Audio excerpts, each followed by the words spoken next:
रात को पत्नी के कपड़े धोते समय मुझे अचानक उस पर सिगरेट से जला हुआ एक गोल छेद दिखाई दिया। मैं चाहता तो उसी समय उससे पूछ सकता था कि यह कैसे हुआ, लेकिन मेरे पास कोई सबूत नहीं था। ऐसा करने से सिर्फ वह सतर्क हो जाती, इसलिए मैंने एक चाल चली। मैंने दिखावा किया कि मुझे दूसरे शहर बिजनेस ट्रिप पर जाना है। सिर्फ कुछ ही मिनटों में लिन वानकिन ने मेरा टूथब्रश, रेजर और बाकी सामान भी जल्दी जल्दी पैक कर दिया। उसकी इतनी फुर्ती साफ बता रही थी कि वह चाहती थी मैं जितनी जल्दी हो सके घर से निकल जाऊं। मैंने कुछ नहीं कहा, बस अपना सूटकेस उठाया और घर से बाहर निकल गया। जाते समय उसने मुस्कुराकर कहा, चाहे कितने भी व्यस्त रहना, लेकिन समय पर खाना जरूर खाना। घर की चिंता मत करना, यहाँ मैं हूँ। उसकी यह बात सुनकर मेरे दिल में एक पल के लिए हल्की सी गर्माहट आ गई। मुझे तो यहाँ तक लगा कि शायद मुझे उस पर शक नहीं करना चाहिए था। आखिर वह हमेशा मेरी इतनी चिंता करती थी। लेकिन जैसे ही मैं घर से बाहर निकला, उसने बेसब्री से किसी को फोन मिला दिया। मेरा मरा हुआ पति फिर से बिजनेस ट्रिप पर चला गया। इतना सुनते ही फोन के दूसरी तरफ से एक आदमी की आवाज आई, मैं कल तुम्हारे पास आ जाऊंगा। लिन वांकिन ने तुरंत कहा, नहीं कल नहीं, आज रात ही। मुझसे अब इंतजार नहीं होता, अभी आ जाओ। यह सुनते ही मेरा खून खौल उठा। मैं बाहर दिन रात मेहनत करके पैसा कमाता हूँ और तुम मेरी पीठ पीछे मुझे धोखा दे रही हो। मैंने बड़ी मुश्किल से अपना गुस्सा दबाया और उसी पल कसम खाई कि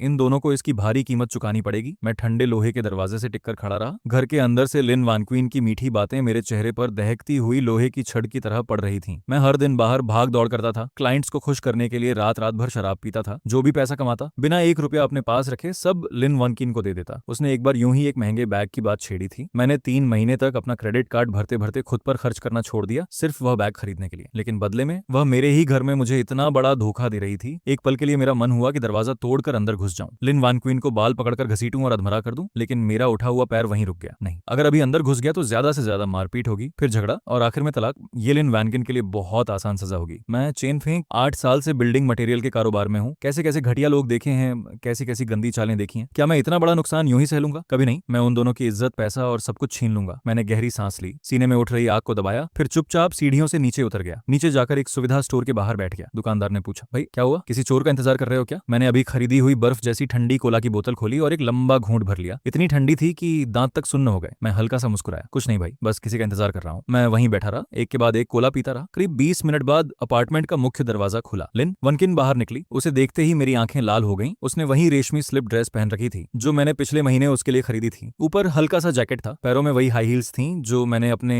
जन्मदिन पर उसे गिफ्ट की थी। उसके घुंघराले बाल बड़ी खूबसूरती से सेट किए हुए थे। कुछ ही देर बाद एक कार आई और वह उसमें बैठकर चली गई। मैंने तुरंत हाथ में पकड़ी सिगरेट फेंक दी। दुकानदार से चिल्लाकर कहा, भैया हिसाब कर दो। मैंने काउंटर पर 20 युआन फेंके और तुरंत बाहर निकल आया। फिर पीछे चल रही एक टैक्सी रोकी। ड्राइवर साहब, सामने जो सफेद फॉक्सवैगन जा रही है उसका पीछा कीजिए, लेकिन ज्यादा पास मत जाइए, उन्हें शक नहीं होना चाहिए। मैं टैक्सी में बैठ गया। मेरी आवाज कांप रही थी, डर की वजह से नहीं, गुस्से की वजह से। ड्राइवर उत्तर पूर्वी चीन का एक सीधा साधा आदमी था। उसने मेरा चेहरा देखा और तुरंत समझ गया कि कुछ गड़बड़ है। उसने बिना कुछ कहे एक्सेलरेटर दबा दिया और कार आगे बढ़ा दी। धीरे से उसने पूछा, मैं भाई क्या बात है, बीवी भाग गई क्या? मैंने झूठ बोल दिया, मेरी पत्नी पर जुए का कर्ज है, वह चुपके से कर्ज देने वाले आदमी से मिलने जा रही है। मुझे डर है कहीं उसके साथ कुछ गलत ना हो जाए। ये सुनते ही ड्राइवर भड़क गया, अरे यार, ये औरत भी ना जरा भी समझदार नहीं है। तुम चिंता मत करो, मैं 20 साल से गाड़ी चला रहा हूँ, किसी का पीछा कैसे किया जाता है मुझसे बेहतर कोई नहीं जानता। मैं उसे बिना शक होने दिए पूरे रास्ते फॉलो करूंगा। जारी। इतना कहकर ड्राइवर ने सचमुच अपना हुनर दिखा दिया। वह न ज्यादा पास जा रहा था और न ही ज्यादा दूर। सामने वाली कार को जरा भी शक नहीं हुआ कि कोई उसका पीछा कर रहा है। रास्ते भर वो मुझे सलाह भी देता रहा, भाई वहां पहुंचकर सीधे अंदर मत घुस जाना, पहले पुलिस को बुलाना, जुए वाले मामले पुलिस ही संभालती है। मैं मन ही मन कड़वी हंसी हंसा। पुलिस? ये मामला जुए से कहीं ज्यादा गंभीर था, लेकिन मैंने सिर्फ इतना कहा, धन्यवाद भाई, मैं समझ गया। करीब 20 मिनट बाद कार शहर के बीचों बीच स्थित बोयू मैंशन अपार्टमेंट कॉम्प्लेक्स के सामने जाकर रुकी। मैं इस जगह को जानता था। यहाँ घरों की कीमत 30,000 युआन प्रति वर्ग मीटर से भी ज्यादा थी। मैंने तो कभी सपने में भी नहीं सोचा था कि जिंदगी में यहाँ घर खरीद पाऊंगा। लिन वानक्वीन कार से उतरी। वे बड़े आराम से गेट पर खड़े सुरक्षा गार्ड से मुस्कुराकर मिली और सीधे अंदर चली गई। उसे देखकर साफ लग रहा था कि वह यहाँ पहली बार नहीं आई थी। मेरे सीने में फिर आग भड़क उठी। तो मतलब इन दोनों का रिश्ता आज का नहीं था, काफी समय से चल रहा था। मैंने टैक्सी ड्राइवर से कहा, भाई जरा मेरा इंतजार करिए। फिर मैं सुरक्षा चौकी की तरफ गया। मैंने गार्ड को एक सिगरेट देते हुए मुस्कुराकर कहा, भाई साहब जरा पूछना था,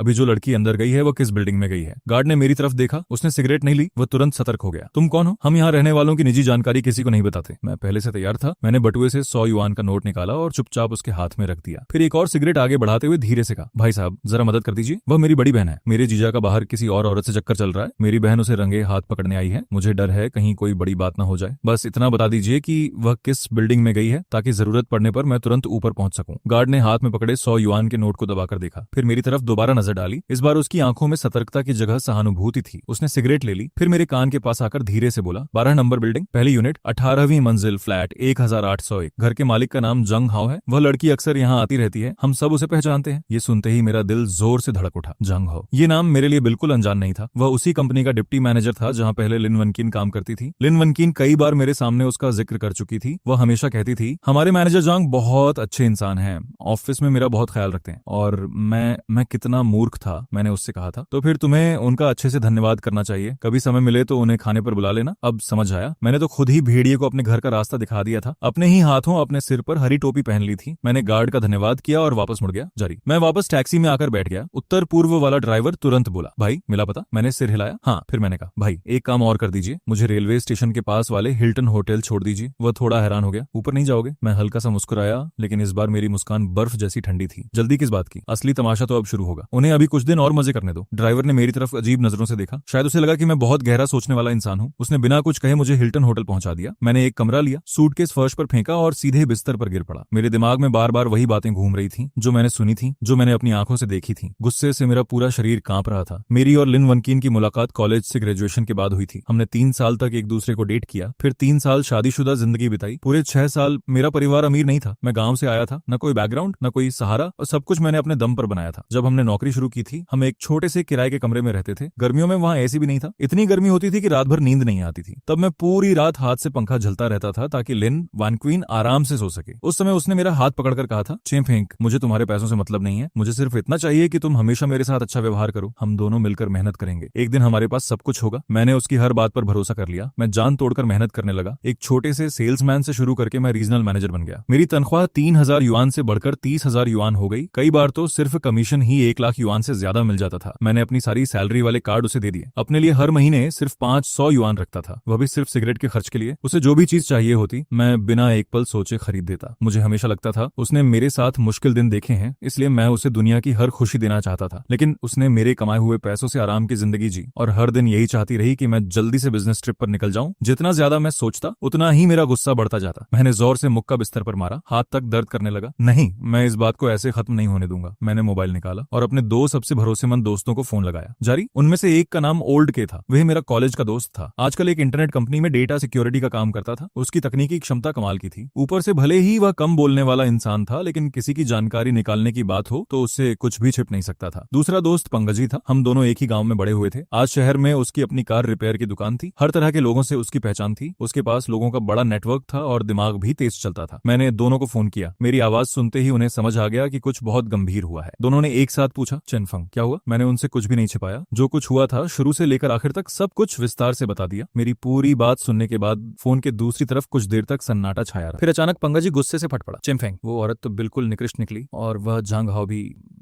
मैं अभी लोगों को लेकर पहुंचता हूँ और उन दोनों की टांगें तोड़ देता हूँ। तभी ओल्ड के ने भी कहा, चेनफेंग पहले शांत हो जाओ, तुम जो भी करना चाहो, हम दोनों तुम्हारे साथ हैं। मैंने गहरी सांस ली और कहा, टांगें तोड़ देना उनके लिए बहुत छोटी सजा होगी, ऊपर से इलाज का खर्च भी देना पड़ेगा और हो सकता है जेल भी जाना पड़े। मैं चाहता हूँ कि उनकी इज्जत खत्म हो जाए, उनके पास कुछ भी न बचे। पंकजी ने तुरंत कहा, ठीक है, तू बस बता क्या करना है, हम वही करेंगे जो तू कहेगा। ओल्ड के ने भी हामी भरते हुए कहा, सही कहा, तू प्लान बता, उसे पूरा करना मेरा काम है। इसके बाद हम तीनों लगभग 2 घंटे तक फोन पर बात करते रहे। मैंने उन्हें अपनी पूरी योजना एक एक करके समझाई। सब कुछ सुनने के बाद दोनों ने एक साथ कहा, चेन फेंग, तेरा दिमाग सच में बहुत खतरनाक चलता है, लेकिन यही सबसे सही तरीका है। दोनों बिना एक पल सोचे मेरी मदद करने के लिए तैयार हो गए। फोन रखने के बाद मेरे अंदर का गुस्सा थोड़ा शांत हो गया। दिमाग भी पहले से ज्यादा ठंडा हो चुका था। दुश्मन को ढीला छोड़कर सही समय का इंतजार करना, यही सबसे सही तरीका था। लिन वनकिन तो चाहती ही थी कि मैं बिजनेस ट्रिप पर जाऊं, तो ठीक है, मैं उसके लिए एक बिल्कुल परफेक्ट बिजनेस ट्रिप का नाटक करूंगा। मैं उसे पूरी तरह निश्चिंत कर दूंगा ताकि वह खुद अपनी सारी चालें मेरे सामने खोल दे। मैंने मोबाइल निकाला और लिन वनकिन को वीचैट पर एक मैसेज भेजा। मैंने इंटरनेट से किसी दूसरे शहर के हिल्टन होटल की एक तस्वीर डाउनलोड की, फिर अपनी लोकेशन बदलकर दूसरे प्रांत की राजधानी दिखा दी। उसके बाद मैंने लिखा, पत्नी,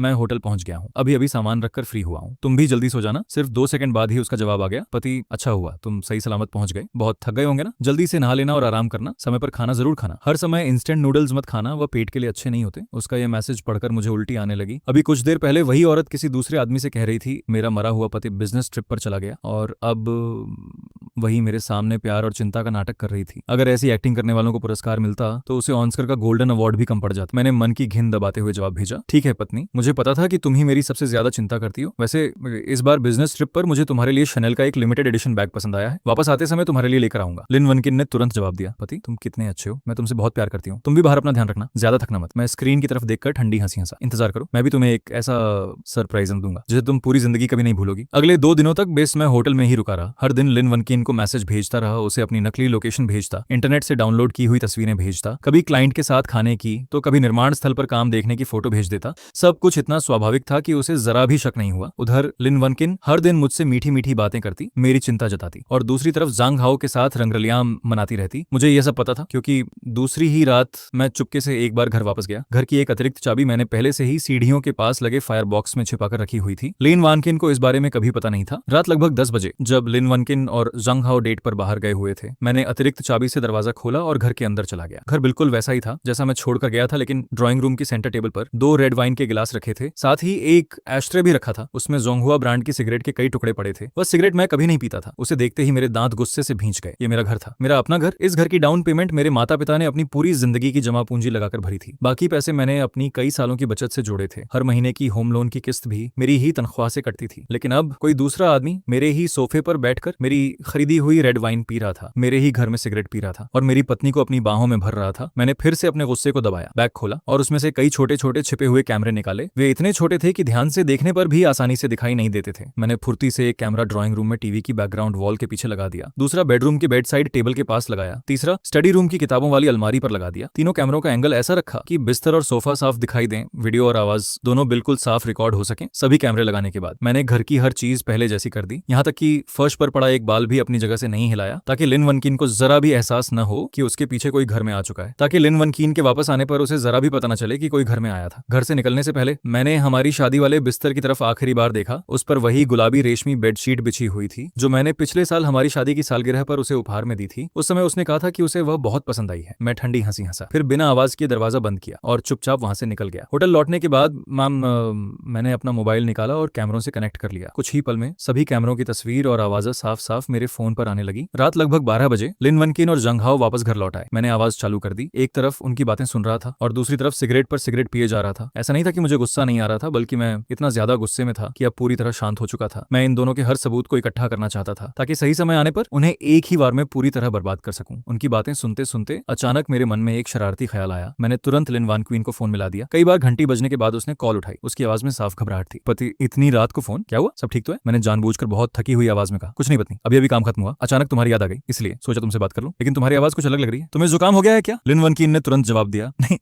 नहीं, ऐसी कोई बात नहीं है, मैं अभी अभी सोकर उठी हूँ। तुम्हारे फोन की घंटी से नींद खुल गई। आवाज थोड़ी भारी लग रही है। उसका यह झूठ सुनकर मेरे मन में जोरों से हंसी फूट रही थी, लेकिन बाहर से मैंने बड़ी चिंता दिखाते हुए कहा, माफ करना पत्नी, मेरी वजह से तुम्हारी नींद टूट गई, तो फिर तुम जल्दी से दोबारा सो जाओ। मैं तो बस तुम्हें गुड नाइट कहना चाहता था। लिन वनकिन ने तुरंत कहा, ठीक है पति, good night, I love you, तुम भी जल्दी सो जाना। कॉल कटते ही मैंने उनकी बाकी बातें सुनना भी जरूरी नहीं समझा। कैमरे की रिकॉर्डिंग वैसे भी लगातार चल रही थी। जो रिकॉर्ड होना था वह सब रिकॉर्ड हो ही रहा था। अब वे किसी भी हाल में बच नहीं सकते थे। धीरे धीरे मुझे जांग हाओ की असली सच्चाई भी पता चल गई। वह कोई बहुत बड़ा अमीर आदमी नहीं था। वे सिर्फ कंपनी का एक वाइस जनरल मैनेजर था। ऊपर से जितना रौब दिखाता था, असल में उसकी पूरी ताकत उसके जीजा जाओ जियानजून की वजह से थी। जाओ जियानजून कंपनी का जनरल मैनेजर था। उसी की वजह से जांग हाओ उस पद तक पहुंचा था। और सबसे बड़ी बात, जांग हाओ सचमुच लिन वनकिन से प्यार भी नहीं करता था। वह सिर्फ उसका इस्तेमाल कर रहा था। उसका असली मकसद लिन वनकिन के हाथ का पैसा हथियाना था। मैंने कैमरे की रिकॉर्डिंग में साफ साफ जांग हाओ को लिन वनकिन से कहते हुए सुना, मेरे पास एक ऐसा प्रोजेक्ट है जिसमें कभी नुकसान नहीं होगा। अगर 1 मिलियन युआन निवेश किए जाए तो सिर्फ 6 महीने में पूरी रकम वापस आ जाएगी और 1 साल के अंदर पैसा दोगुना हो जाएगा। तुम अपने घर की सारी बचत निकाल लो, हम दोनों साथ में निवेश करेंगे। जब पैसा कमा लेंगे तो मैं अपनी पत्नी को तलाक दे दूंगा, फिर तुमसे शादी करूंगा और तुम्हें लेकर विदेश में बस जाऊंगा। जांग हाओ की मीठी बातों में आकर लिन वनकिन पूरी तरह बहक गई। उसने बिना एक पल सोचे तुरंत कहा, मेरे पास 1 मिलियन 2 लाख युआन है। ये पैसा चेनफंग ने नया घर खरीदने के लिए जमा किया है। 2 दिन बाद मैं बैंक से निकालकर पूरा पैसा तुम्हें ट्रांसफर कर दूंगी। यह सुनते ही मेरे हाथ में पकड़ा मोबाइल लगभग टूट ही गया। 1 मिलियन 2 लाख युआन, उसमें से 2 लाख युआन मेरे माता पिता की पूरी जिंदगी की जमा पूंजी थी। बाकी के 10 लाख युआन मैंने कॉलेज से निकलने के बाद पूरे 8 साल दिन रात मेहनत करके कमाए थे। हमने तय किया था कि इस साल के आखिर में बड़ा घर खरीदेंगे, फिर बच्चा प्लान करेंगे।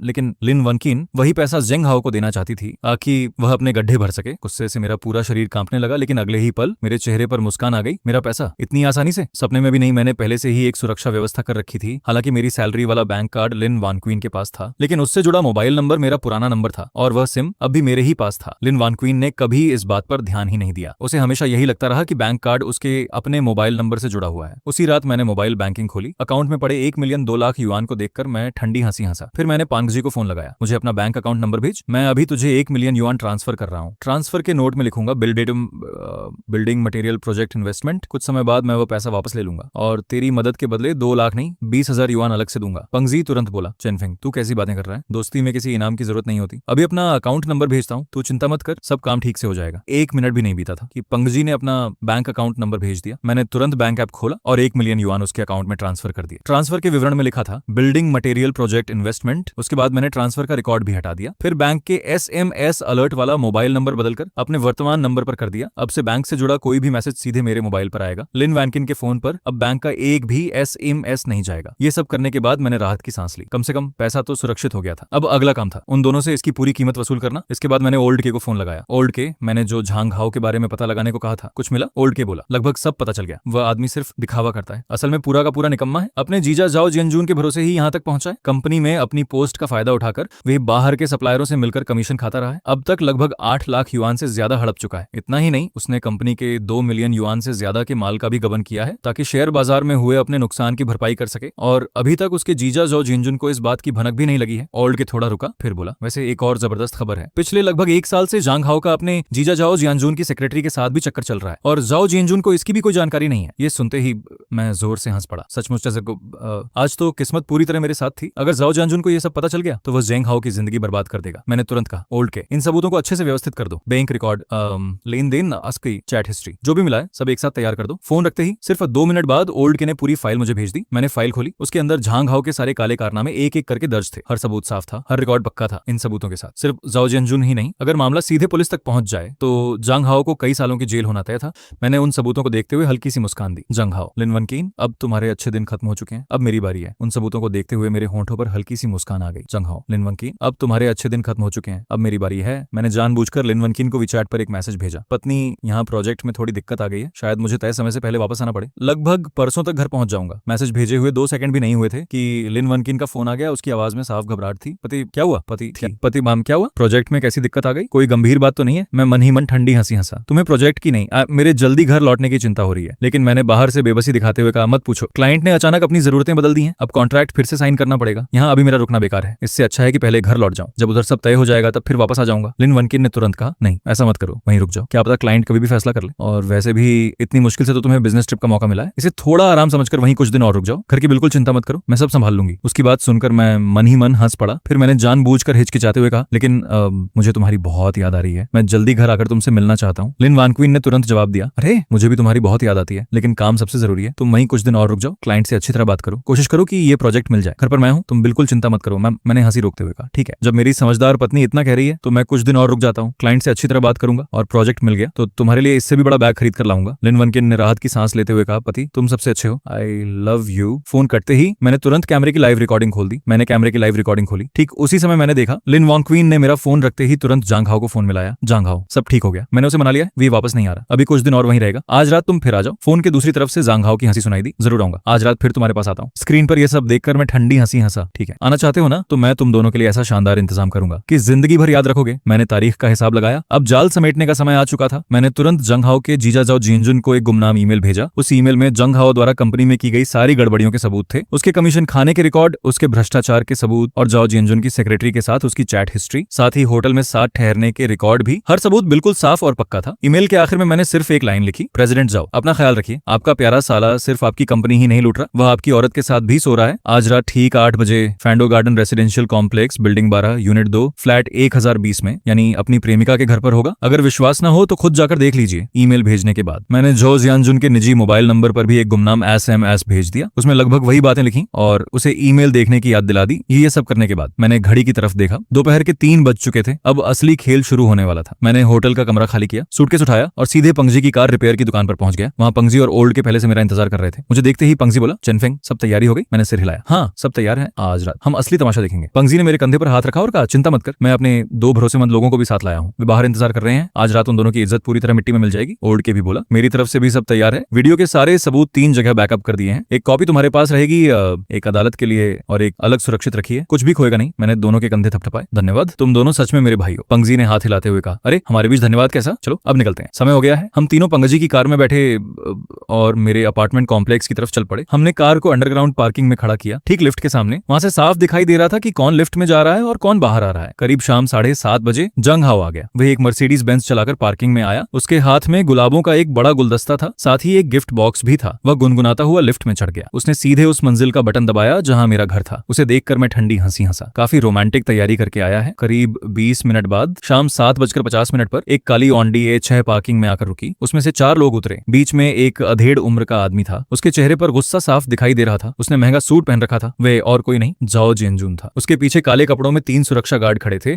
उन्हें देखकर ही समझ में आ रहा था कि वे पेशेवर बॉडीगार्ड थे। मैं मन ही मन मुस्कुराया। आखिरकार असली खिलाड़ी भी पहुंच गया। जाओ जिनजुन अपने आदमियों के साथ लिफ्ट में चढ़ गया। उसने सीधे मेरे घर वाली मंजिल का बटन दबाया। मैं पंगजी और ओल्ड के भी तुरंत कार से उतरे। हम दूसरी लिफ्ट में चढ़े और उसी मंजिल का बटन दबा दिया। जैसे ही लिफ्ट का दरवाजा खुला, बाहर से जाओ जिनजुन की गुस्से से भरी आवाज जी सुनाई दी। साथ ही किसी के दरवाजा पीटने की तेज आवाज भी आ रही थी। दरवाजा खोलो जंगहाओ, बाहर निकल। दरवाजा खोलो जंगहाओ, बाहर निकल। मैं पंगजी और ओल्ड के तेजी से वहां पहुंचे। हमने देखा कि जाओ जिनजुन अपने तीनों सुरक्षा गार्डों के साथ मेरे घर का दरवाजा जोर जोर से पीट रहा था। मैं जैसे ही आगे बढ़ा, देखा कि जाओ जिनजुन अपने सुरक्षा गार्डों के साथ मेरे घर का दरवाजा जोर जोर से पीट रहा था। शोर इतना ज्यादा था कि आसपास के पड़ोसी भी अपने अपने दरवाजे खोलकर बाहर आ गए थे। सब लोग हमारी तरफ इशारा करते हुए आपस में बातें कर रहे थे, लेकिन मुझे जरा भी शर्म महसूस नहीं हुई। आखिर बदनाम तो मैं नहीं हो रहा था। 2 सेकंड भी नहीं बीते थे कि दरवाजा खुल गया। दरवाजा लिन वन कीन ने खोला। उसने सिर्फ एक नाइटी पहन रखी थी। उसके बाल पूरी तरह बिखरे हुए थे। चेहरा लाल पड़ा हुआ था। जैसे ही उसने दरवाजे पर जाओ जिनजुन और उसके साथ खड़े लोगों को देखा, वह एकदम सन्न रह गई। उसका चेहरा पल भर में सफेद पड़ गया। जाओ जिनजुन ने उसे जोर से धक्का देकर अंदर किया और सुरक्षा गार्डों के साथ सीधे घर के अंदर घुस गया। वह गुस्से से चिल्लाया, जहां घाओ हरामजादे, बाहर निकल। मैं भी उनके पीछे पीछे घर के अंदर चला गया। पूरा ड्राइंग रूम बिखरा पड़ा था। रेड वाइन की बोतल फर्श पर गिरी हुई थी। कपड़े इधर उधर फैले हुए थे। जंग हाओ घबराकर बालकनी से भागने की कोशिश कर रहा था, लेकिन जैसे ही उसने सुरक्षा गार्डों को अपनी तरफ आते देखा, वह डर के मारे वहीं रुक गया। वह बालकनी के कोने में दुबक कर बैठ गया, बिल्कुल डरे हुए कुत्ते की तरह। जाओ जिनजुन उसके पास पहुंचा और बिना कुछ कहे उसके चेहरे पर जोरदार थप्पड़ जड़ दिया। छटाक। उस थप्पड़ की आवाज पूरे कमरे में गूंज उठी। हरामजादे, मैंने तुझे कंपनी का वाइस जनरल मैनेजर बनाया, तुझे इज्जत दी और तूने उसी का ये बदला दिया। कंपनी का पैसा हड़प लिया, ऊपर से मेरी ही सेक्रेटरी के साथ चक्कर चला रहा है। लगता है तेरा जीना हराम हो गया है। जंग हाओ थप्पड़ खाकर पूरी तरह घबरा गया। उसने अपना गाल पकड़ लिया। डर के मारे उसके मुंह से शब्द भी नहीं निकल रहे थे। कुछ देर बाद वह कांपती आवाज में बोला, जी जीजा जी, आप यहाँ कैसे? जाओ जिनजुन गुस्से से दहाड़ा, अगर आज मैं यहाँ नहीं आता तो कंपनी भी तेरे हाथों लुट जाती और मेरा घर भी बर्बाद हो जाता। इतना कहकर उसने जंग हाओ के पेट में जोरदार लात मार दी। जेंग हाओ सीधे फर्श पर गिर पड़ा। दर्द से उसका पूरा शरीर सिकुड़ गया। उसी समय सुरक्षा गार्ड आगे बढ़े और उसे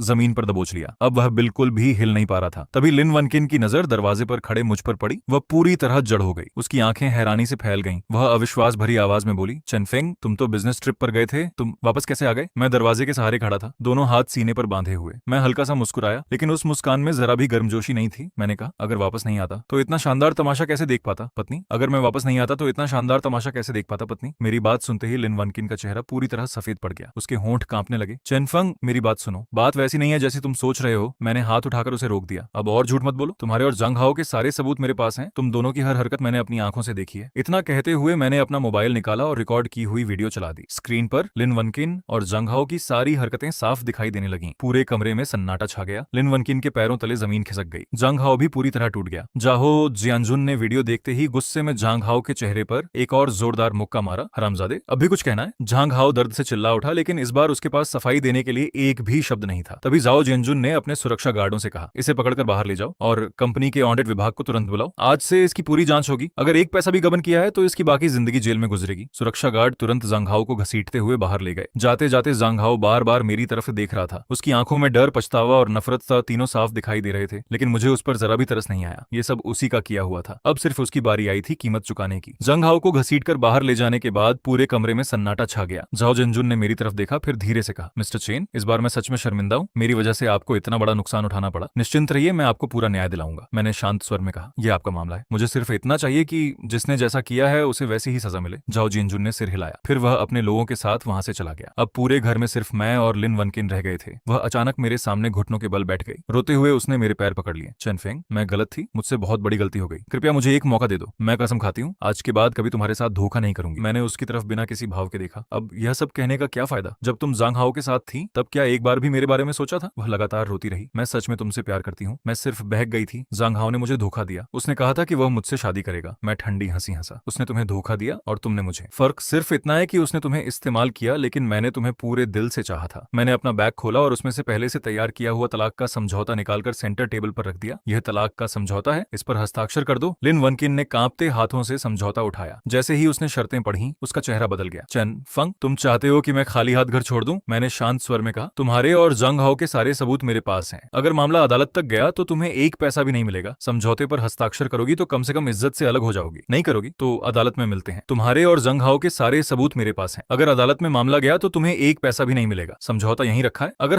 हस्ताक्षर कर दोगी तो हम शांति से अलग हो जाएंगे, अगर हस्ताक्षर नहीं करोगी तो अदालत में मिलेंगे, उस समय तुम्हारी हालत और भी ज्यादा शर्मनाक होगी। यह कहकर मैंने तलाक का समझौता सेंटर टेबल पर रख दिया, फिर अपना सूटकेस उठाया और मुड़कर बाहर निकलने लगा। दरवाजे तक पहुंचकर मैंने आखिरी बार पीछे मुड़कर देखा। लिन वनकिन जमीन पर गिरी हुई फूट फूट कर रो रही थी, लेकिन मेरे दिल में जरा भी हलचल नहीं हुई। शायद इसे ही कहते हैं जब इंसान का दिल पूरी तरह मर जाता है। मैंने दरवाजा बंद किया और बाहर निकल आया। बाहर पंकजी और ओल्ड के लिफ्ट के पास मेरा इंतजार कर रहे थे। पंकजी ने मेरे कंधे पर हाथ रखा और पूछा, पागल ठीक तो है? मैं हल्का सा मुस्कुराया। मैं ठीक हूँ, आखिरकार अब मैं आजाद हो गया हूँ। पांजी हंसते हुए बोला, चल आज जमकर शराब पीते हैं, आज की रात बिना नशे के खत्म नहीं होगी। उस रात हम तीनों ने बहुत शराब पी। मैं रोया, लेकिन लिन वनकीन को खोने की वजह से नहीं। मैं उन 6 सालों के लिए रोया जिनमें मैंने पूरे दिल से प्यार किया था, उन 6 सालों के लिए जिनमें मैंने अपना सब कुछ दांव पर लगा दिया था। अगले दिन जब मेरी आंख खुली तो मैं हमेशा की तरह कंपनी चला गया, ऐसा व्यवहार किया जैसे कुछ हुआ ही ना हो। लिन वनकिन ने मुझे अनगिनत फोन किए, वीचैट पर भी लगातार मैसेज भेजती रही, लेकिन मैंने उसके सारे नंबर और अकाउंट ब्लॉक कर दिए। 3 दिन बाद उसने तलाक के समझौते पर हस्ताक्षर कर दिए। वह बिना कुछ लिए घर छोड़कर चली गई। उस घर की डाउन पेमेंट मैंने शादी से पहले की थी और शादी के बाद भी हर महीने की किस्त मैंने ही भरी थी, इसलिए अदालत में भी उसे एक पैसा नहीं मिलता। उसके पास समझौते पर हस्ताक्षर करने के अलावा कोई रास्ता नहीं था। मुझे लगा था कि अब सब कुछ खत्म हो गया है। मैंने सोचा आखिरकार मैं लिन वनक्वीन से पूरी तरह मुक्त हो गया हूँ और अब नई जिंदगी शुरू कर सकता हूँ। लेकिन मुझे नहीं पता था कि यह तो सिर्फ शुरुआत थी, असली झटका अभी बाकी था। तलाक के 1 हफ्ते बाद मैं घर का सामान समेट रहा था। मैं लिन वनकिन की बची हुई चीजें पैक करके बाहर फेंकने वाला था, तभी अलमारी के सबसे अंदर मुझे एक बंद डिब्बा मिला। वह लिन वनक्वीन का था। न जाने क्यों मैंने उसे खोल दिया। उसके अंदर एक डायरी रखी हुई थी। जैसे ही मैंने डायरी खोली, उसमें लिखा हुआ पढ़कर मेरे पूरे शरीर में सिहरन दौड़ गई और रोंगटे खड़े हो गए। सच्चाई ये थी कि लिन वनकीन का जंग हाओ के साथ रिश्ता सिर्फ दिखावा था। उसका असली निशाना जंग हाओ नहीं बल्कि वांग लेई था। वांग लेई मेरा कॉलेज का दोस्त था, मेरा बिजनेस पार्टनर था और मेरा सबसे भरोसेमंद भाई था। डायरी में साफ साफ लिखा था कि लिन वनकीन और वांग लेई मेरे उससे शादी करने से पहले ही एक दूसरे के साथ थे। शादी के इन 3 सालों में भी उनका रिश्ता कभी खत्म नहीं हुआ। जंग हाओ तो सिर्फ वांग लेई द्वारा तैयार किया गया एक बहाना था, एक ढाल, ताकि सच्चाई कभी सामने न आए। वांग लेई को पहले ही पता चल गया था कि मैंने लिन वनक्वीन के कपड़ों पर सिगरेट का निशान देख लिया है और मुझे शक हो गया है, इसलिए उसने जानबूझकर पूरा खेल रचा। उसने लिन वनक्वीन को झांग हाओ के साथ रहने दिया ताकि मैं उन दोनों को पकड़ लूं और लिन वनकिन से तलाक दे दूं। उनका असली मकसद ये था कि तलाक के बाद मैं मानसिक रूप से टूट जाऊं, कंपनी पर ध्यान न दे पाऊं और इसी बीच वांग लेई कंपनी की सारी संपत्ति अपने नाम करके मुझे बाहर निकाल दे। वह हमारी 6 साल की मेहनत से खड़ी की गई कंपनी अकेले हड़पना चाहता था और मेरे कपड़ों पर जो सिगरेट का जला हुआ निशान था वह झांग हाओ ने नहीं बनाया था, वह वांग ली ने बनाया था। वांग ली फ्रोंगवांग ब्रांड की सिगरेट पीता था जबकि झांग हाओ झोंगुआ पीता था। पहले मैंने इस बात पर ध्यान नहीं दिया था, लेकिन डायरी पढ़ते ही मुझे तुरंत याद आ गया। जिस दिन मैं लिन वनकीन के कपड़े धो रहा था उस दिन जो सिगरेट की गंध आई थी वह फुरोंगवांग की थी, यानी वह वांग लेई की गंध थी। मैं वांग लेई को पूरे 10 साल से जानता था। 4 साल हम साथ कॉलेज में पढ़े और उसके बाद 6 साल तक साथ मिलकर कंपनी खड़ी की। एक छोटे से स्टोर से शुरू करके हमने कंपनी को करोड़ों के कारोबार तक पहुंचाया। मैं उसे अपना सबसे भरोसेमंद भाई मानता था। कंपनी का पूरा हिसाब किताब उसी के हवाले कर रखा था। मैंने कभी सपने में भी उस पर शक नहीं किया। लेकिन वही इंसान मेरी कंपनी हड़पने के लिए मेरे खिलाफ इतना बड़ा षड्यंत्र रच चुका था। डायरी मेरे हाथ में कांप रही थी। गुस्से से मेरा पूरा शरीर ठंडा पड़ गया। मैं जमीन पर बैठ गया और पूरी डायरी शुरू से आखिर तक पढ़ डाली। उसमें एक एक बात लिखी थी कि किस तरह वे मुझे कंपनी से बाहर निकालेंगे, कैसे कंपनी पर कब्जा करेंगे और कैसे मेरे ही पैसों से ऐश करेंगे। तभी मुझे एहसास हुआ अब तक मैं खुद को शिकारी समझ रहा था, लेकिन असल में शिकार तो मैं ही था। मैं हंसा, इतनी जोर से हंसा कि मेरी आंखों से आंसू निकल आए। कितना अच्छा खेल खेला था उन्होंने। एक तरफ वह औरत थी जिससे मैंने पूरे 6 साल दिल से प्यार किया था और दूसरी तरफ वह भाई था जिस पर मैंने पूरे 10 साल अटूट भरोसा किया था। दोनों ने मिलकर मेरे साथ इतना बड़ा खेल खेला। ठीक है, अगर तुम लोग खेलना चाहते हो तो मैं भी तुम्हारे साथ आखिर तक खेलूंगा। पिछली बार जो हुआ था वह तो सिर्फ शुरुआत थी, इस बार मैं तुम्हारे लिए उससे भी बड़ा खेल तैयार करूंगा। मैंने डायरी को सावधानी से बंद किया और उसे तिजोरी में रख दिया। यह सबसे अहम सबूत था और इसे किसी भी कीमत पर खोना नहीं था। फिर मैंने अपना मोबाइल निकाला और वांग ली को फोन लगाया। 2 बार घंटी बजते ही उसने फोन उठा लिया। उसकी आवाज पहले की तरह चिंता से भरी हुई थी। पागल, क्या हुआ? अब ठीक हो? तलाक वाली बात को दिल पर मत ले, मैं हमेशा तेरे साथ हूँ। उसकी बनावटी चिंता सुनकर मुझे घिन आने लगी, लेकिन मैंने अपनी भावनाएं दबा ली और बहुत थकी हुई टूटी हुई आवाज में कहा, वांग ली, मैं ठीक हूँ, बस दिल बहुत भारी है। सोचा तेरे साथ बैठकर 2 पैक पी लूं। वांग ली ने बिना देर किए कहा, बिल्कुल, तू कहाँ है? मैं अभी आता हूँ। मैंने कहा, मैं कंपनी में हूँ, तू यहीं आ जा। फोन रखते ही मैं अपनी कुर्सी पर बैठ गया। मेरे होंठों पर ठंडी मुस्कान थी। वांग ली, अगर तू सोचता है कि अंधेरे में खेलना सिर्फ तुझे आता है तो इस बार मैं तुझे दिखाऊंगा कि असली खेल किसे कहते हैं। सिर्फ 10 मिनट के अंदर वांग ली कंपनी पहुंच गया। उसके हाथ में सफेद शराब की 2 बोतलें थीं और साथ में कुछ खाने का सामान भी था। वह मेरे ऑफिस में आया, सामान मेज पर रखा और चिंता भरे चेहरे से मेरी तरफ देखने लगा। पागल, देख अपनी हालत, कितना दुबला हो गया है। सिर्फ एक औरत के लिए खुद को इस तरह बर्बाद मत कर। अगर चाहो तो मैं तुझे उससे भी अच्छी लड़की ढूंढ दूंगा। मैंने थकी हुई मुस्कान का नाटक किया। ये बात किसी औरत की नहीं है। मुझे बस ऐसा लग रहा है कि पिछले 6 साल मैं एक बेवकूफ की तरह जीता रहा। मैंने अपना सब कुछ दे दिया और बदले में मुझे यही मिला। इतना कहकर मैंने एक ही सांस में पूरा गिलास खाली कर दिया। शराब इतनी तेज थी कि मेरा गला जल उठा, लेकिन मेरे चेहरे का भाव बिल्कुल नहीं बदला। वांग ली तुरंत मुझे रोकने करने लगा। पागल, धीरे पी, इस तरह खुद को मत बर्बाद कर, इसके लायक वह बिल्कुल नहीं है। मैंने जानबूझकर अपनी आंखें लाल कर ली और उसकी तरफ देखते हुए कहा, वांगली, अब इस दुनिया में मेरा सिर्फ तू ही एक भाई बचा है। कंपनी का सारा काम अब तुझे ही संभालना होगा। सच कहूं, अब मुझ में कंपनी की तरफ ध्यान देने की बिल्कुल भी ताकत नहीं बची है। वांगली की आंखों में एक पल के लिए खुशी की चमक उभरी, लेकिन उसने तुरंत उसे छिपा लिया। वह बोला, पागल, ऐसी बातें क्यों कर रहा है? ये कंपनी हम दोनों ने मिलकर खड़ी की है। अगर मैं इसका ध्यान नहीं रखूंगा तो कौन रखेगा? तू चिंता मत कर, कंपनी मैं संभाल लूंगा। तू बस आराम कर और अपना ख्याल रख। मैं मन ही मन ठंडी हंसी हंसा, संभालेगा? तू कंपनी नहीं संभालना चाहता, तू उसे अपने कब्जे में लेना चाहता है। लेकिन बाहर से मैंने ऐसा जताया जैसे मैं उसकी बात से बहुत भावुक हो गया हूं। मैंने उसके कंधे पर हाथ रखा और कहा, इस जिंदगी में अगर मुझे तेरे जैसा भाई मिला है तो मेरी जिंदगी सफल हो गई। उस दिन मैंने वांग ली के साथ बहुत शराब पी। मैं जानबूझकर नशे में होने का नाटक करता रहा। कभी उसे गले लगाकर रोता, कभी बेकार की बातें करता, बार बार यही कहता कि अब मेरा कंपनी संभालने का कोई मन नहीं है और मुझे उस पर पूरा भरोसा है। वांगली बाहर से मुझे दिलासा देता रहा, लेकिन हर बार जब मैं सिर झुकाता उसकी आंखों में छिपी खुशी साफ दिखाई देती थी। उसे पूरा यकीन हो गया था कि मैं पूरी तरह टूट चुका हूं और उसकी योजना सफल हो गई है। लेकिन उसे यह बिल्कुल नहीं पता था कि मेरे ऑफिस में पहले से ही एक वॉइस रिकॉर्डर और छिपा हुआ कैमरा लगा हुआ था। उसकी हर बात, उसके चेहरे का हर भाव, सब कुछ साफ साफ रिकॉर्ड हो रहा था। उसी दिन से मैंने अपना अगला खेल शुरू कर दिया। उस दिन के बाद से मैं हर रोज अभिनय करने लगा। कंपनी में जानबूझकर बिखरा बिखरा रहने लगा। देर से ऑफिस आता, जल्दी चला जाता। ऑफिस पहुंचते ही शराब पीने बैठ जाता या फिर मेज पर सिर रखकर सो जाता। कोई क्लाइंट मिलने आता तो उससे भी नहीं मिलता। सारे काम वांगली के हवाले कर देता। कंपनी के सभी कर्मचारियों को यही लगने लगा कि तलाक के बाद मैं पूरी तरह टूट चुका हूं। वे आपस में मेरी चर्चा करने लगे। उधर वांगली मुझे इस हालत में देखकर दिन ब दिन और निश्चिंत होता गया। उसका साहस भी बढ़ता गया। धीरे धीरे उसने खुलेआम कंपनी की संपत्ति अपने नाम करना शुरू कर दिया। वह ग्राहकों के साथ दोहरी फर्जी कॉन्ट्रैक्ट साइन करता। कंपनी के सबसे अच्छे प्रोजेक्ट चुपके से अपनी नई रजिस्टर्ड कंपनी में ट्रांसफर करने लगा। मुझे यह सब पता था। मैं हर चीज अपनी आंखों से देख रहा था और चुपचाप एक एक सबूत इकट्ठा करता जा रहा था। बाहर से मैं हर दिन नशे में धुत होने का नाटक करता, जैसे मुझे कुछ भी पता नहीं हो। लेकिन पर्दे के पीछे ओल्ड के लगातार वांगली की नई कंपनी की पूरी जानकारी निकाल रहा था। उसके बैंक लेन देन, ग्राहकों के साथ किए गए समझौते और हर सबूत धीरे धीरे मेरे हाथ लगते जा रहे थे। कुछ ही दिनों में मेरे पास सबूतों का ढेर लग गया। इस दौरान वांगली ने कई बार मेरी परीक्षा भी ली। एक दिन वह एक कॉन्ट्रैक्ट लेकर मेरे पास आया। उसने कहा, ये एक बड़े ग्राहक के साथ सप्लाई का कॉन्ट्रैक्ट है। कुल रकम 5 मिलियन युआन है। बस तुम्हारे हस्ताक्षर चाहिए। मैंने एक नजर में समझ लिया कि यह दोहरा कॉन्ट्रैक्ट था। कागजों पर रकम 5 मिलियन युआन लिखी थी, लेकिन असली सौदा 8 मिलियन युआन का था। बीच के 3 मिलियन युआन वह खुद हड़पने वाला था। लेकिन मैंने नशे में होने का नाटक करते हुए कॉन्ट्रैक्ट देखा तक नहीं, सीधे हस्ताक्षर कर दिए और मुस्कुराकर कहा, वांगली, तेरे काम पर मुझे पूरा भरोसा है। आगे से ऐसी छोटी छोटी बातों के लिए मुझे परेशान मत किया कर। तू खुद ही फैसला कर लिया कर। मेरी बात सुनकर वांगली की खुशी छिपाई नहीं छिप रही थी। वह मुस्कुराते हुए कॉन्ट्रैक्ट लेकर चला गया। उसके ऑफिस से बाहर निकलते ही मेरे चेहरे की मुस्कान तुरंत गायब हो गई। जैसे ही वांगली बाहर गया, मेरे चेहरे की मुस्कान तुरंत गायब हो गई। मैंने अपना मोबाइल निकाला, उस कॉन्ट्रैक्ट की तस्वीर खींची और उसे तिजोरी में रख दिया। वांगली, तू जितना ऊंचा उछलेगा उतनी ही बुरी तरह गिरेगा। आज तू कंपनी से जो भी पैसा निकाल रहा है, एक दिन तुझे उसका कई गुना लौटाना पड़ेगा। कुछ दिनों बाद वांगली फिर मेरे पास आया। उसने कहा, कंपनी की पूंजी में थोड़ी दिक्कत चल रही है। अगर तुम अपनी हिस्सेदारी गिरवी रख दो तो हम बैंक से लोन लेकर कुछ समय निकाल सकते हैं। मैं अच्छी तरह समझ गया कि उसका असली इरादा क्या था। वह मेरी हिस्सेदारी अपने हाथ से निकलवाना चाहता था। एक बार अगर मेरे शेयर गिरवी रख दिए जाते तो वह जानबूझकर लोन की किस्तें नहीं भरता। फिर बैंक मेरे शेयर जब्त कर लेता और वह उन्हें बहुत कम कीमत पर खरीदकर पूरी कंपनी का मालिक बन जाता। मैंने जानबूझकर कुछ देर सोचने का नाटक किया, फिर धीरे से कहा, ठीक है वांगली,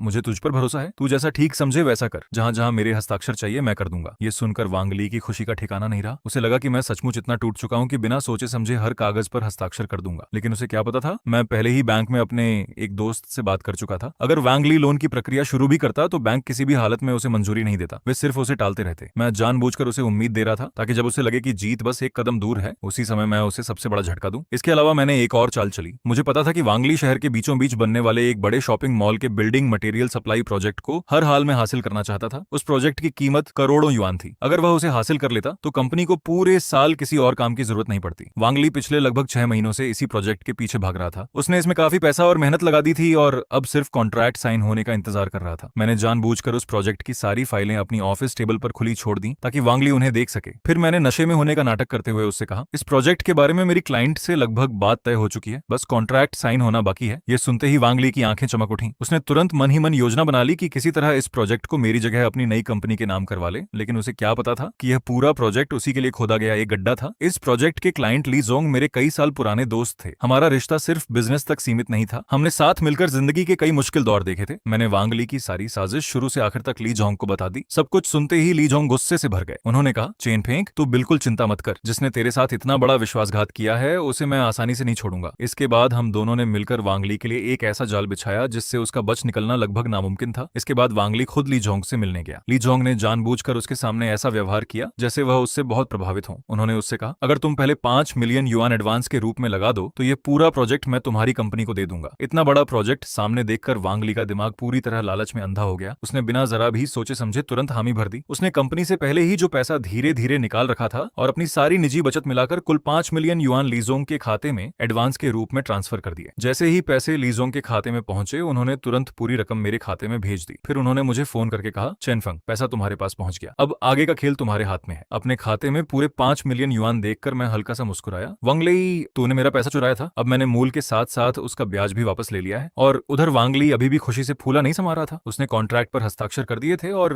उसे पूरा यकीन था कि अब उसकी किस्मत बदलने वाली है। उसे लगता था कि अब वह बहुत जल्द बड़ा आदमी बनने वाला है। लेकिन मेरे लिए समय अब लगभग आ चुका था। अब जाल समेटने का वक्त था। मैंने एक दिन चुना जब कंपनी की मासिक समीक्षा बैठक थी। उस दिन कंपनी के सभी कर्मचारी और पूरे मैनेजमेंट की टीम मौजूद थी। वांग ली पूरे आत्मविश्वास के साथ मंच पर खड़ा था। वह इस महीने की कंपनी की उपलब्धियां गिना रहा था, बड़े बड़े प्रोजेक्ट्स की बात कर रहा था और बार बार यह बता रहा था कि कंपनी की तरक्की में उसका कितना बड़ा योगदान है। उसे देखकर ऐसा लग रहा था जैसे कंपनी का असली मालिक वही हो। उसकी बात खत्म होते ही मैंने धीरे धीरे ताली बजाई और मुस्कुराते हुए अपनी सीट से उठ गया। पूरा कॉन्फ्रेंस रूम एक साथ मेरी तरफ देखने लगा। वांगली भी एक पल के लिए चौंक गया। उसने हैरानी से पूछा, चेनफेंग, क्या हुआ? मैं बिना कुछ बोले प्रोजेक्टर के पास गया, अपनी जेब से एक यूएसबी ड्राइव निकाली और उसे प्रोजेक्टर में लगा दिया। अगले ही पल स्क्रीन पर एक एक करके सारे सबूत दिखाई देने लगे। वांगली द्वारा ग्राहकों के साथ किए गए दोहरे कॉन्ट्रैक्ट, कंपनी की संपत्ति अपने खातों में ट्रांसफर करने के बैंक रिकॉर्ड, उसकी नई रजिस्टर की गई कंपनी के दस्तावेज, लिन वानकीन के साथ उसकी चैट हिस्ट्री और उसकी डायरी में लिखी हुई सारी साजिश, सब कुछ एक एक करके स्क्रीन पर साफ दिखाई देने लगा। पूरा कॉन्फ्रेंस रूम पल भर में बिल्कुल शांत हो गया। इतनी खामोशी थी कि किसी की सांसों की आवाज तक सुनाई दे रही थी। सभी कर्मचारी स्क्रीन को देख रहे थे, फिर वांगली की तरफ, और किसी को अपनी आंखों पर यकीन नहीं हो रहा था। वांगली का चेहरा पल भर में बिल्कुल सफेद पड़ गया। उसके चेहरे से खून जैसे गायब हो गया। वह घबराकर अपनी कुर्सी से खड़ा हुआ और कांपती उंगली से मेरी तरफ इशारा करते हुए बोला, चेनफंग, या ये सब क्या है? वांगली का चेहरा एक पल में सफेद पड़ गया। वह अपनी कुर्सी से उठकर कांपती उंगली से मेरी तरफ इशारा करते हुए बोला, चेनफेंग, ये तुम क्या कर रहे हो? मैं उसकी तरफ देखते हुए शांत स्वर में बोला, क्या कर रहा हूँ? वांगली, मैं तुम्हें पूरे 10 साल से अपना सबसे अच्छा भाई मानता रहा, तुम पर सबसे ज्यादा भरोसा किया, लेकिन तुमने क्या किया? तुमने मेरी शादी तोड़वाने की साजिश रची, मेरी कंपनी हड़पने की कोशिश की और मेरी संपत्ति चोरी छिपे अपने नाम करने लगे। क्या सच में तुम्हें लगा था कि मैं इतना बड़ा मूर्ख हूँ? इतना कहकर मैंने अगली फाइल खोल दी। उसमें वह ऑडियो रिकॉर्डिंग थी जो उस दिन ऑफिस में शराब पीते समय रिकॉर्ड हुई थी। रिकॉर्डिंग में वांगली की आवाज साफ साफ सुनाई दे रही थी। उसकी हर योजना, कैसे मुझे मानसिक रूप से तोड़ना है, कैसे कंपनी पर कब्जा करना है, कैसे मेरी हिस्सेदारी हड़पनी है, सब कुछ शब्द दर शब्द रिकॉर्ड था। रिकॉर्डिंग खत्म होते ही वांगली पूरी तरह घबरा गया। उसके पैरों से जैसे ताकत ही निकल गई। वह लड़खड़ाकर कुर्सी पर बैठ गया। पूरा कॉन्फ्रेंस रूम सन्न रह गया। सभी कर्मचारी अविश्वास से वांगली की तरफ देख रहे थे। अब किसी को भी उसके बचाव में कुछ कहने की हिम्मत नहीं थी। गाइज, अगर आपको इस कहानी का पार्ट 2 देखना है तो अभी इसी वीडियो को जोरदार लाइक कर दीजिए और कमेंट में सिर्फ पार्ट 2 लिख दीजिए। जैसे ही इस वीडियो पर अच्छा रिस्पॉन्स आएगा, मैं बिना देर किए इसका अगला पार्ट आपके लिए अपलोड कर दूंगा, क्योंकि आगे जो होने वाला है वो इस पार्ट से भी कई गुना ज्यादा चौंकाने वाला है। और अगर आप ऐसी ही जबरदस्त एनिमे स्टोरीज मिस नहीं करना चाहते तो अभी चैनल को सब्सक्राइब करके बेल आइकन जरूर ऑन कर लीजिए। इससे अगला पार्ट अपलोड होते ही सबसे पहले नोटिफिकेशन आपको मिलेगा। तो मिलते हैं अगले पार्ट में, तब तक के लिए अपना ख्याल रखिए।